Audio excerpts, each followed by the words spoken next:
Carta de Judas é o último livro antes de Apocalipse.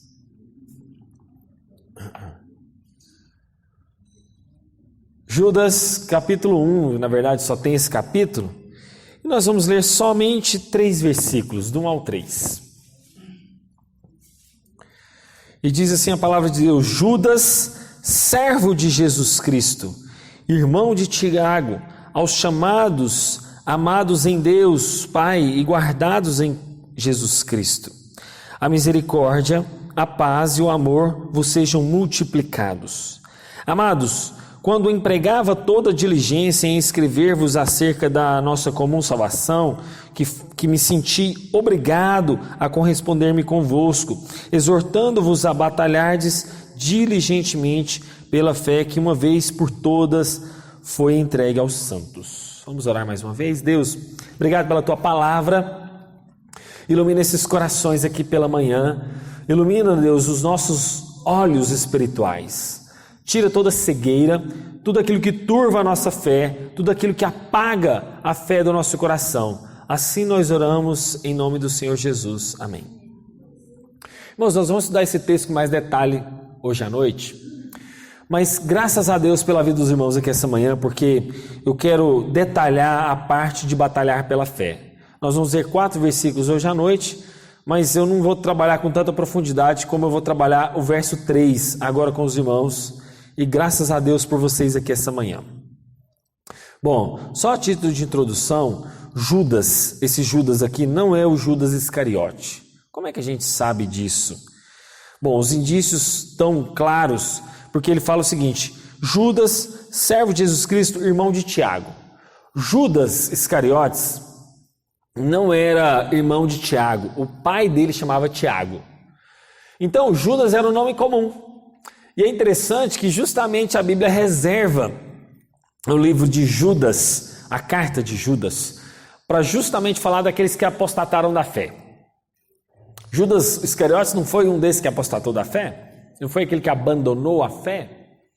E Deus levanta justamente o Judas, irmão de Jesus, para falar de apóstatas, de falsos mestres. E é interessante, irmãos, que Judas, esse Judas aqui, ele era exatamente o filho de José e Maria. Ele era irmão de Jesus. Como é que a gente sabe disso? Já que a gente tem um pouco mais de tempo aqui na escola bíblica, eu vou só enfatizar o verso 3, abre Marcos capítulo 6. Eu não costumo ficar passeando demais na Bíblia, mas a Cida um dia falou assim: pastor, é bom que você leia alguns textos porque me ajuda também a ficar mais atento à mensagem, me ajuda a lembrar de alguns textos. Então vamos abrir Marcos capítulo 6, verso 3. Diz o seguinte, Marcos 6, 3. Diz assim: olha, não é este o carpinteiro, filho de Maria, irmão de Tiago, José, Judas e Simão? Então quantos irmãos Jesus tinha, irmãos? Quantos irmãos Jesus tinha? 4 irmãos, não é? Qual era o nome desses irmãos de Jesus? Isso. E olha só, irmãos, você vê que tanto que isso é sério, né? Gente, quando eu li isso, a minha cabeça abriu. Sabia que os irmãos de Jesus não creram nele? Eu vou provar para vocês na Bíblia. Abre em João, capítulo 7, verso 5. João 7, 5. Gente, os irmãos de Jesus não creram que ele era o Messias. Parou para pensar nisso? João 7, 5. Olha o que está escrito. Vamos começar um pouquinho antes. Vamos começar no versículo 1 para vocês entenderem o contexto. João 7. Passadas essas coisas, Jesus andava pela Galileia. João capítulo 7, verso 1. Passadas essas coisas, Jesus andava pela Galileia porque não desejava percorrer a Judéia, visto que os judeus procuravam matá-lo. Ora, a festa dos judeus, chamada Festa dos Tabernáculos, estava próxima. Dirigiram-se, pois, a ele os seus irmãos. Olha só o que os irmãos de Jesus estavam falando. Eles disseram: deixa esse lugar, vai para a Judéia, para que também os teus discípulos... Olha só, eles não se consideravam discípulos de Jesus, tá? Os irmãos de Jesus não se consideravam seguidor dele. Ele falou assim, ó, deixa esse lugar, vai para a Judéia, para que também os teus discípulos vejam as tuas obras que fazes. Tipo assim, vai para lá, vai ver, né, que as obras que você faz. Porque ninguém há que procure ser conhecido em público. E contudo realize os seus feitos em oculto. Se faz essas coisas, manifeste-se ao mundo, pois nem mesmo seus irmãos criam nele. Gente, nem mesmo os irmãos de Jesus criam nele. Por isso que Judas, não Iscariotes, esse Judas aqui, não fez parte dos 12 discípulos de Jesus, sabia disso? Tiago, o seu irmão também, não faz parte dos 12 apóstolos. Ou seja, nem os irmãos de Jesus criam nele. Então esse Judas aqui, Deus, Jesus, o Espírito Santo, permite ele escrever uma carta que se torna canônica, se torna livro sagrado. Jesus também permite Tiago escrever uma carta, que era irmão de Jesus, mas que não acreditava em Jesus, passou a acreditar depois, escreveu uma carta. Como é que a gente sabe que esses irmãos, Judas e Tiago, passaram a acreditar em Jesus? Abre lá em Atos, capítulo 1. Nós estamos andando agora, vai para frente um pouquinho, Atos, capítulo 1. Atos, capítulo 1, versículo 14. É bom na escola bíblica que a gente tem mais chance de detalhar algumas coisas que à noite a gente não tem como. Atos, capítulo 1, verso 14, diz assim, olha: todos estes perseveravam unânimes em oração, com as mulheres, com Maria, mãe de Jesus, e com os irmãos dele. Ou seja, os irmãos de Jesus passaram a acreditar em Jesus depois da morte de Jesus. Os irmãos de Jesus passaram a acreditar nele depois da sua morte e ressurreição, depois Jesus foi aos céus. Então esse Judas aqui, por que ele então não é o Judas Iscariotes? Primeiro, porque se fosse Judas mesmo que tivesse escrito a carta, ele teria tido uma coisa mais pessoal. As cartas eram assim, do tipo assim, olha, caros amigos, lembre-se do que os apóstolos, do qual eu sou, profetizaram a respeito de Jesus. Em nenhum momento aqui ele se autodenomina apóstolo. Ele não se considerava parte do ciclo dos 12 apóstolos. Volta lá para Judas e a gente vai ver isso no versículo 17. Judas 17, que é só o versículo mesmo, Se fosse Judas Iscariotes que tivesse escrito, então, primeiro, Judas Iscariotes não era irmão de Jesus, nem irmão de Tiago. Ele teria declarado a carta. Segundo lugar, se fosse Judas Iscariotes que tivesse escrito isso, ele teria trago a carta para si, Olha, eu como apóstolo, mas ele fala o seguinte, olha, vós porém, versículo 17, vós porém, amados, lembrai-vos das palavras anteriormente proferidas pelos apóstolos de nosso Senhor Jesus Cristo. Ou seja, ele se desenquadrou, ele não era apóstolo, ele se tornou fora do ciclo apostólico.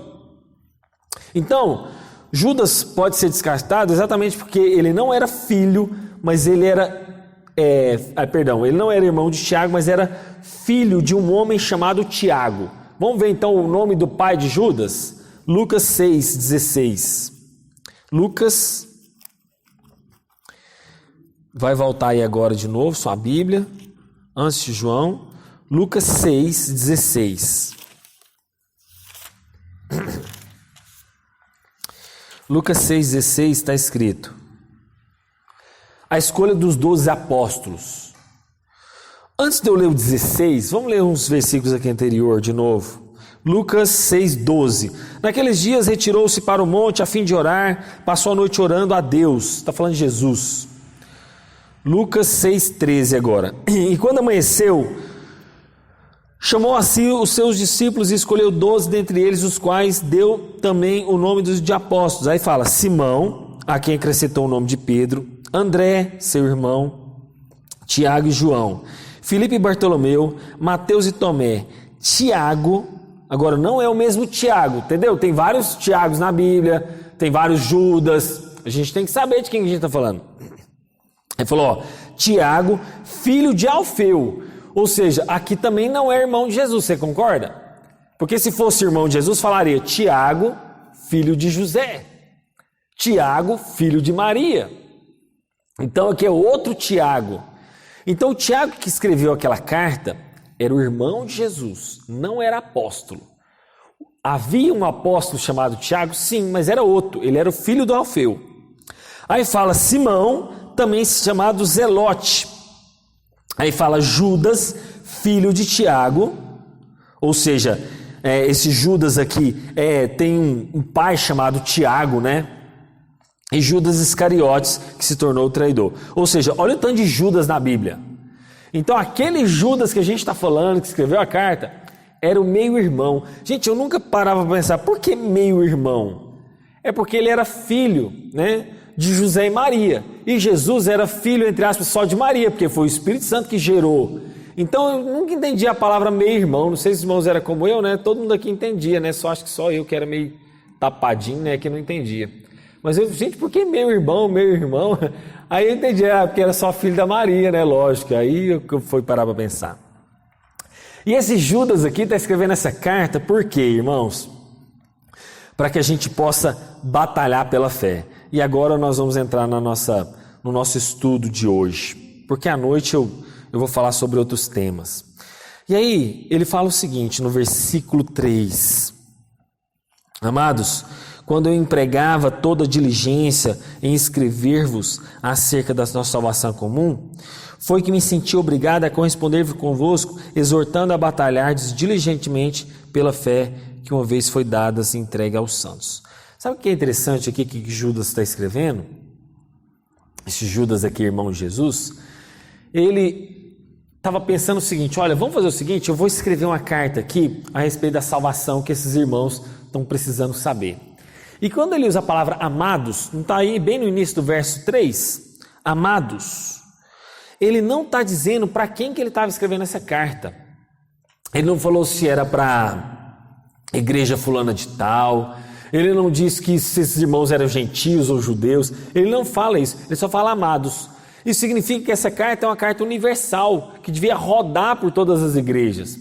Era isso quando Paulo escrevia a carta. Quando Paulo fala assim, a carta aos carta aos Colossenses, carta aos Éfesos, ele tinha um endereço, mas quando aquela carta fosse lida lá na cidade de Colossos, quando aquela carta fosse lida lá na cidade de Efésios, o desejo de Paulo é que aquela carta rodasse as pessoas, né? E aí, irmãos, essa carta de Judas não, ela já é endereçada geral.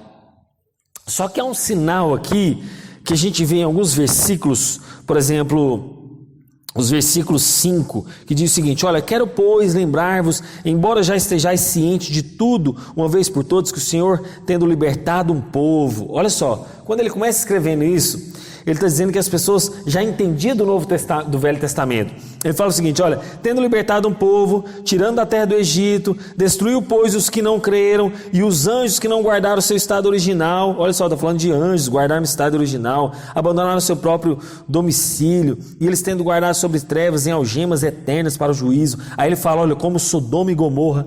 Ele está citando eventos do Antigo Testamento. Então, ao citar eventos do Antigo Testamento, tudo indica que Judas está escrevendo uma carta para quem já conhecia o Velho Testamento. Ele está escrevendo uma carta, assim, meio geral, mas eram pessoas judeus que conheciam o Antigo Testamento, que ele está falando de Sodoma e Gomorra, ele está falando de anjos caídos desde o princípio original, ele está falando de pessoas que conheciam a saída do Egito. Então, provavelmente, esse amados aqui, por mais que seja geral, ele está tratando de pessoas do Antigo Testamento. E o Judas, então, como um pastor, ele fala o seguinte, olha, ele queria escrever sobre a doutrina da salvação. Ele não fala isso no verso 3, olha, quando eu me empenhava em toda diligência em escrever acerca da nossa comum salvação, foi que me senti obrigado a corresponder convosco, exortando para batalhar para a fé.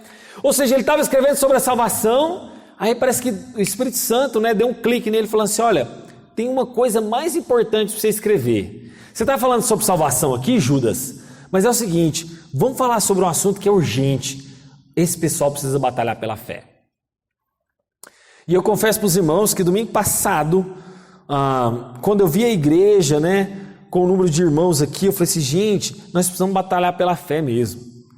Os irmãos estão precisando ser alimentados pela fé. Imagina uma igreja perseguida aqui hoje, né? E a gente está nesse reduto aqui entre quatro paredes. E lá fora está pipocando, vamos dizer assim, perseguição. Irmãos, se a gente não se juntar para alimentar a nossa fé, nós vamos ser bombardeados por essas bombas que estão minando a nossa fé lá fora. E essa guerra está acontecendo hoje. Você não pode estar... aparentemente, a gente tem aquela visão de que a guerra e a batalha pela fé é só visível. Estão matando crente. Estão enforcando crente. Estão mandando crente para fogueira. Mas essa batalha espiritual está acontecendo lá fora. E nós, talvez como presbiterianos, damos pouca ênfase a essa batalha espiritual. Que o Augusto Nicodemos, inclusive, escreve um livro sobre isso, né? A batalha espiritual. E a gente está dando pouca ênfase a essa batalha espiritual que está acontecendo lá fora. Então você está lá no Instagram, você está rolando o dedo do Instagram, está acontecendo um bombardeio contra a sua fé. Quando você liga a televisão e você vê uma novela, está vendo um bombardeio contra a fé cristã. Quando você abre o seu celular, você recebe uma mensagem do WhatsApp ou abre o Facebook, a sua fé está sendo bombardeada contra. Quando você vai lá para a faculdade, você vai estudar, aquilo ali está bombardeando contra a sua fé. Quando você está lá no emprego, a nossa irmã Maria está lá na escola, chega um professor e mina alguma coisa na mente da nossa irmã Maria, a fé dela está tentando ser bombardeada. Quando Edilson está lá cortando o cabelo, chega alguém que não é crente, tenta lá minar a fé de Edilson. O tempo inteiro isso está acontecendo. Só que a gente só enxerga uma batalha espiritual contra a fé se a gente estivesse sendo perseguido. Se tivesse gente com faca na mão correndo atrás da gente, com arma. A gente não entende que a batalha da fé é interior, muito mais do que exterior. É claro que os irmãos foram perseguidos no Coliseu Romano, é claro que leões foram lá e devoraram pessoas, e isso também era uma batalha pela fé, claro. Mas é uma batalha interior, muito mais intensa do que essa exterior. Por que não tem muitos jovens na nossa igreja hoje? Talvez pela batalha da fé que eles têm perdido. Eles têm perdido a batalha da fé do mundo porque têm cedido para ir para as festas mundanas. Eles têm perdido a batalha da fé porque têm cedido a pornografia o tempo inteiro no celular. Eles têm perdido a batalha da fé porque têm cedido a ficar com as menininhas, porque acham que a igreja é chata, porque acham que a igreja não vai acrescentar nada na vida deles, porque acham que eles não vão crescer aqui, porque acham que isso aqui já é ultrapassado. E eles estão perdendo a batalha da fé. Eles não batalharam pela fé talvez suficientemente. Talvez não alimentaram suas fés nos domingos de manhã porque não queria acordar cedo, não queria continuar na cama num frizinho desse. Talvez não batalharam pela fé porque não participavam das reuniões de oração, não se alimentava lá no YouTube de pregação, não alimentava a sua fé. Gente, a batalha pela fé acontece hoje, é agora. E nós todos estamos sendo bombardeados contra isso. Ontem eu estava no shopping comprando um livro para Ana Clara. Eu não gosto de ficar dando exemplo pessoal, já falei isso para os irmãos, mas ontem foi um momento oportuno. Eu não gosto de ficar pregando sobre mim mesmo. Mas aí ontem a gente no shopping, eu fui na livraria, ela falou assim, vamos lá na livraria? Eu falei, vamos. Aí ela gosta de ficar vendo aqueles livrinhos infantil.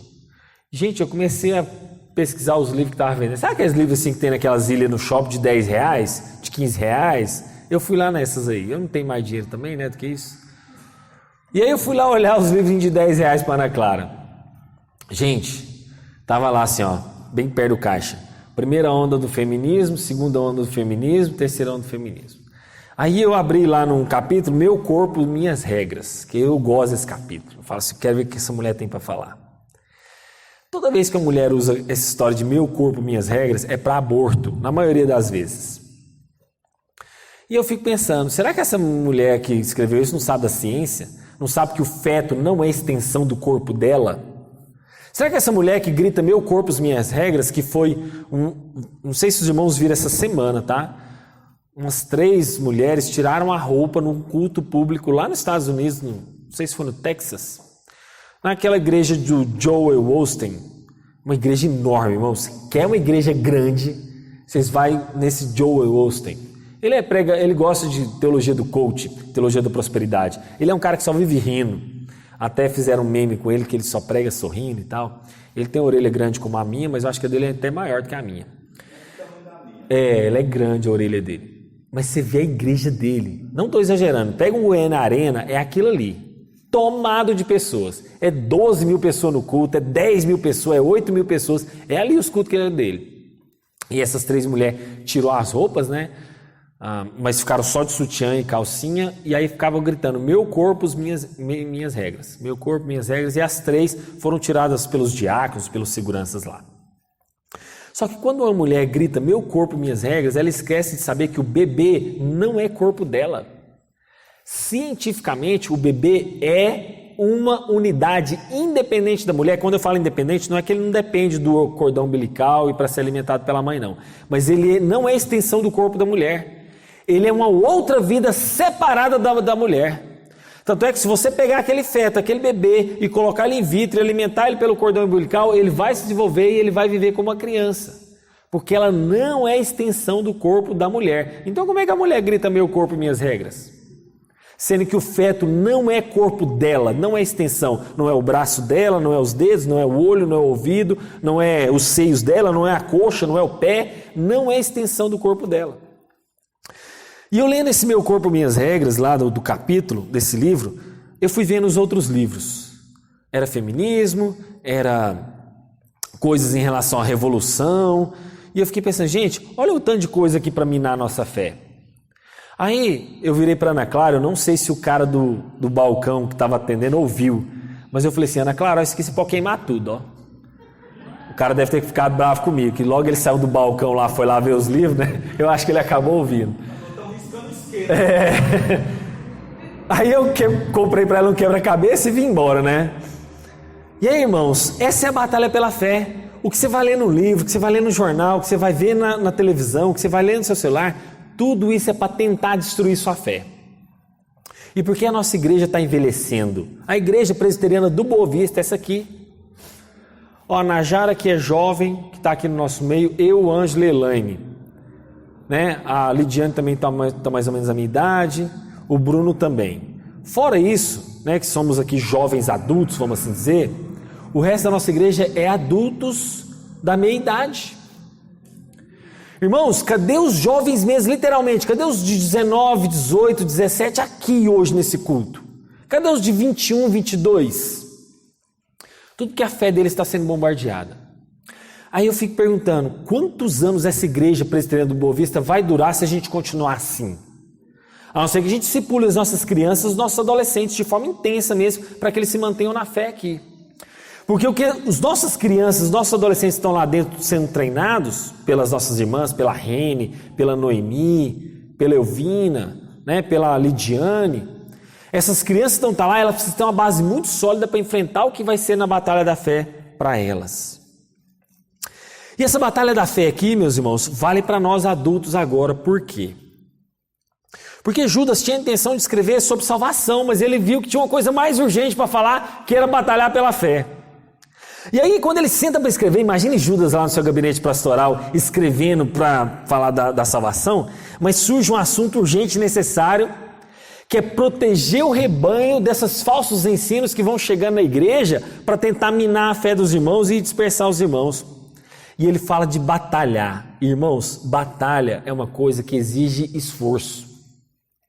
Quando ele fala de lutar e batalhar pela fé, é como se ele tivesse em vista duas coisas. Aquilo que Paulo já fala de lutas e batalhas quando ele descreve o soldado romano.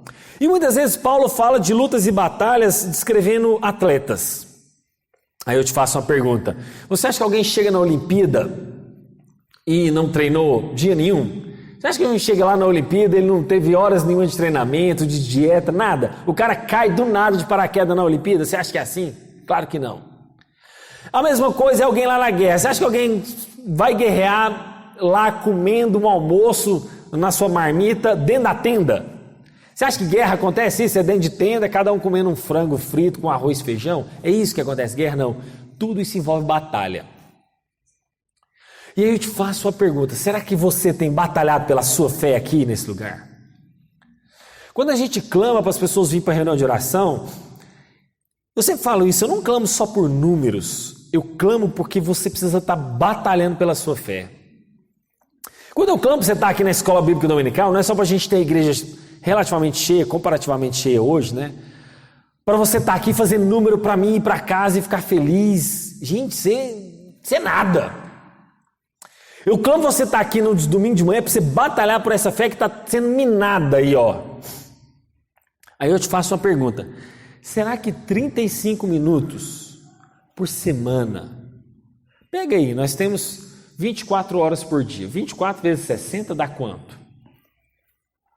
Faz aí, Ângelo, para nós aí. Você está firme aí, Ângelo? Multiplica 24 horas, né? Vezes 60 minutos. Quantos minutos vai dar, Ângelo? 1440 minutos.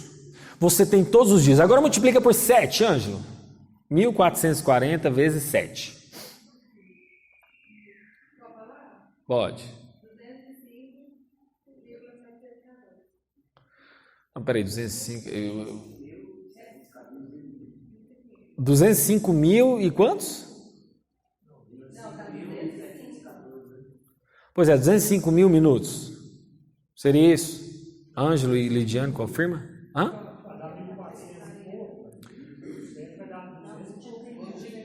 Multiplicado por 7. Pois é, multiplicado por 7 dá 205 mil. É isso, Lidiane? É vezes. Então, 1440 vezes 7. 10.080. Beleza. Então, nós temos 10.080 minutos. Você acha de verdade? Você teve aí 7 dias da semana, 24 horas, né? Você teve 10.000 e quantos minutos? 10.080 minutos. Você acha que 10.080 minutos, e eu só tenho 35 minutos com você aqui à noite, um dia. Você acha que então, pega 10.080 e diminui por 35.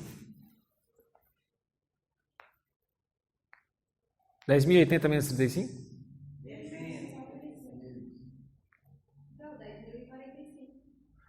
10.045?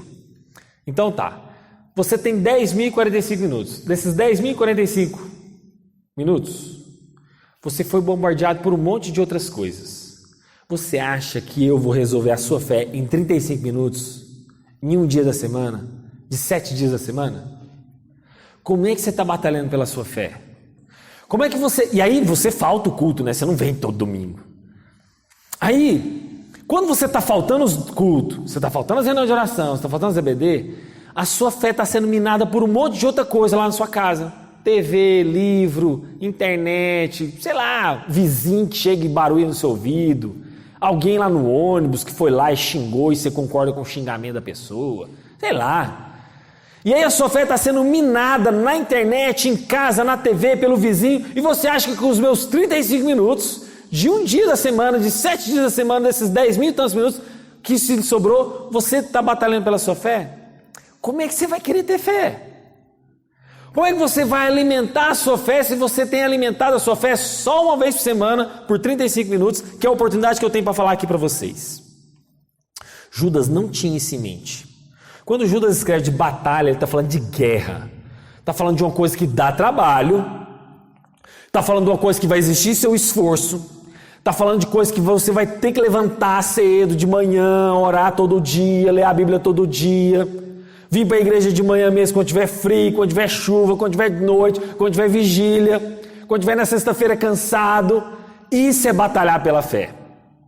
E aí você pode falar assim, pastor, mas você é pastor, você tem que estar aqui mesmo, é obrigação sua. Eu já falei isso para vocês várias vezes. Eu não faltava culto e não faltava ceia muito antes de ser pastor. Nos meus 10 anos que eu fiquei lá naquela igreja neopentecostal, eu lembro disso. Eu posso contar nos dedos de uma mão as vezes que eu faltei ceia. Eu tenho essa batalha pela fé muito antes do pastoreio, de eu ter que estar aqui de tempo integral para vocês, pregando sobre a palavra de Deus. E a fé então que Judas está tratando aqui tem a ver com esse ensino. Quando ele fala assim, a fé que foi deixada aos apóstolos, é esse conjunto de doutrinas e ensinos que está falando. E eu quero encerrar só com 4 aplicações objetivas de batalha pela fé. A primeira é que batalhar pela fé é uma fé objetiva nos ensinos e nas doutrinas que os apóstolos deixaram. Não foi assim? Olha só o que ele fala no final do verso 3. Exortando a batalhar diligentemente pela fé, uma vez que foi dada e entregue aos santos. Essa fé foi entregue a vocês, santos. Que fé é essa? O conjunto de ensino e doutrina que os apóstolos deixaram. Ou seja, olha, a fé foi deixada para vocês, os apóstolos ensinaram. Tá vendo esses ensinos aí? Batalhe por ele. Alimente essa fé objetiva a respeito de Deus.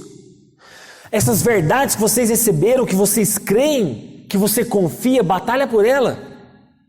Então tem a ver com esse conjunto doutrinário, né, que os apóstolos estão ensinando. Por exemplo, em Atos capítulo 2, versos 42 diz: eles perseveravam na doutrina dos apóstolos. Essa fé que foi dada, ela está pronta. Não foi eu que estou inventando. Eu não venho aqui, irmãos, e fico ensinando coisa da minha cabeça.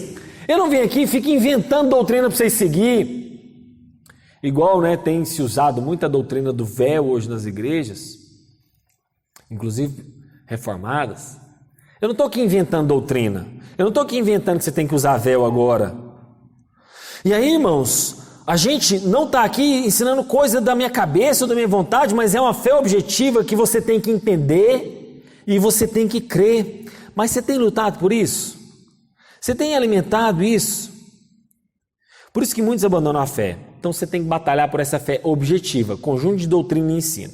Segundo aspecto, essa fé, essa batalha pela fé, que a gente está falando de luta, de perseverança, envolve também você pregar essa fé para outras pessoas, para que chegue no ouvido delas. Nós temos que pagar um preço para proclamar o evangelho. Você tem que pagar um preço para estar divulgando essa fé. Você tem que batalhar para pregar, para que vidas sejam transformadas. Mas como a gente tem negligenciado isso? A nossa irmã Eva, inclusive, orou sobre isso, pediu oração sobre isso. Batalhar pela fé é pregar essa mensagem para outras pessoas. Então é você ter esse ensino, essa fé objetiva, de ensino mesmo, que está aqui na Bíblia. A fé, você vai batalhar por ela, que você vai pregar essa fé para outras pessoas. E em terceiro lugar, essa fé aqui tem a ver com aquela fé que a gente chama de apologética cristã, que é uma defesa da fé. Quando alguém chegar e combater essa fé cristã, você vai contra-atacar. Tem gente lá falando mal da fé cristã, falando mal da fé, você tem que ter meios para combater aquelas pessoas. E os irmãos sabem aqui que eu sou, pelo menos eu não sei se vocês sabem, né? Mas eu tenho um Twitter, e o meu Twitter é basicamente mais uma apologética política. O que é apologética? Defesa, né? E eu uso muito o meu Twitter para uma apologética de defesa política mesmo, política, quase que exclusivamente. Então eu uso o meu Twitter para disseminar ideias que eu creio que politicamente estão mais enquadradas com o que a Bíblia diz. Só que eu faço essa bandeira muito intensa ali no Twitter. Mas será que eu, Christopher Alves, tenho feito essa mesma intensidade com a fé cristã? No próprio Twitter, no Instagram? Como é que você tem defendido a fé cristã nas redes sociais? Como é que você tem combatido falsos ensinos da fé cristã nas redes sociais? Você tem ido lá, visto um post errado de alguém e comentado, combatendo aquele post? Ou você tem simplesmente aceitado? Não, eu não vou combater. Irmãos, com que empolgação a gente tem neutralizado os falsos ensinos dentro da igreja? Entende? Tem muito falso ensino entrando e a gente está deixando, está ficando passivo. Não, você tem que ir lá e ser combativo. A gente fala que o cristão é pacífico, mas o cristão não é passivo. Entende isso, a diferença? O que é um cristão? A Bíblia diz o seguinte: olha, no que depender de vós, tende paz com todos os homens. Mas aqueles que afetam a cristã, você tem que combatê-los. Você não pode ficar passivinho, não. Isso é apologética, isso é batalhar pela fé. Então, batalhar pela fé é você saber essas doutrinas, uma fé objetiva que os apóstolos deixaram. Combater pela fé é você pregar essa fé para outras pessoas. Batalhar pela fé é você combater essas outras pessoas que estão atacando a sua fé. E por fim, apesar de Judas estar tratando aqui dessa fé objetiva, uma fé de doutrina, a gente não pode negar que essa fé também é subjetiva. A fé que te abala quando você vê em umas circunstâncias que quer te ferir. Uma fé que é desestruturada quando a doença chega a você. Uma fé que é abalada quando o diabo lança um dardo inflamado na sua cabeça e quer te abalar. Por que você crê em Jesus? Por que você está assim hoje? Você é um crente, você não deveria estar passando por isso. Essa fé também tem a ver com a fé subjetiva. Ainda que Judas está falando de uma fé objetiva, dessas doutrinas dos ensinos dos apóstolos, e esse é o contexto que ele está usando, Quando a gente analisa o Novo Testamento, a fé também tem a ver com essa questão subjetiva no nosso coração e no nosso interior. Então, irmãos, a confiança e a segurança do crente como um indivíduo em Deus. Mas por que essa fé tem sido tão atacada? Porque quantos de nós estamos distraídos com as coisas dessa vida? Quantos de nós perdemos o foco da vida mesmo e da fé? Sabe, os falsos mestres têm balançado a nossa fé dentro de você. Pessoas lá fora no mundo têm balançado essa fé dentro de você, tentando te desviar, tentando te tirar o foco, tentando trazer dúvida na sua mente. Mas para isso você precisa se alimentar dessa fé, por isso que você está fraco. Por isso que você às vezes anda balançado. Lembra de Marta e Maria, né? Quando Jesus chega ali para ressuscitar Lázaro, elas sempre estão falando: Jesus, se você tivesse tido aqui, meu irmão não teria morrido. Aí Jesus fala: não, eu sou a ressurreição e a vida. Jesus, eu sei que ele vai ressurgir lá no último dia. E ela estava falando do dia da vinda de Cristo, né, da ressurreição dos mortos. Ele fala: não, o meu objetivo é ressuscitar ele agora. Só que ele não estava entendendo isso. E para isso, então, você precisa alimentar essa fé, porque você está fraco. E aí, irmãos, eu confesso para você, no dia que vier o dia mau, e você não sabe o dia mau vai bater na sua porta, você não sabe que dia é esse, o dia que vier o dia mau e você estiver desnutrido, espiritualmente falando, você pode balançar mesmo. Se você estiver desnutrido espiritualmente, com a sua fé fraca, e o dia mau foi lá e bater na sua porta, ele não vai marcar esse dia, ele não tem agenda, fala: ó, Deus, vou te visitar semana que vem, tá? O dia mau vai bater aí. Satanás vai lá jogar um monte de dardo inflamado na sua mente. Mas se você estiver mal, desnutrido, pode balançar mesmo. Você pode ceder, você pode cair da fé, você pode decair mesmo. Quando a dúvida vier e bater, e você está com a mente dividida. O que é a mente dividida? É uma mente duplicada, uma divisão de pensamentos. E você estiver pensando assim: sigo a Deus ou sigo essa seta maligna? Largo a Deus ou sigo esse mundo mesmo que está me oferecendo esse tanto de coisa? Abandono a Jesus e vou continuar com os meus prazeres, porque essa carne aqui minha está muito desejosa. Quando você está com a mente dividida, dois caminhos, já viu aquele cara que chega numa bifurcação, não sabe se vai para a direita ou para a esquerda? Se você não tiver certeza daquilo ali, você vai balançar mesmo na fé. E é isso que nós vamos falar hoje à noite. Hoje foi só uma introdução. Vocês pegaram hoje... só a entrada. Como a gente serve o aperitivo, né? Você vai num jantar, né? Serve a entrada e você fala: não, cadê o prato principal? Hoje à noite a gente vai ver. Bom, irmão, se alguém tiver alguma dúvida e quiser fazer algum questionamento, pode fazer agora. Eu vou encerrar a gravação.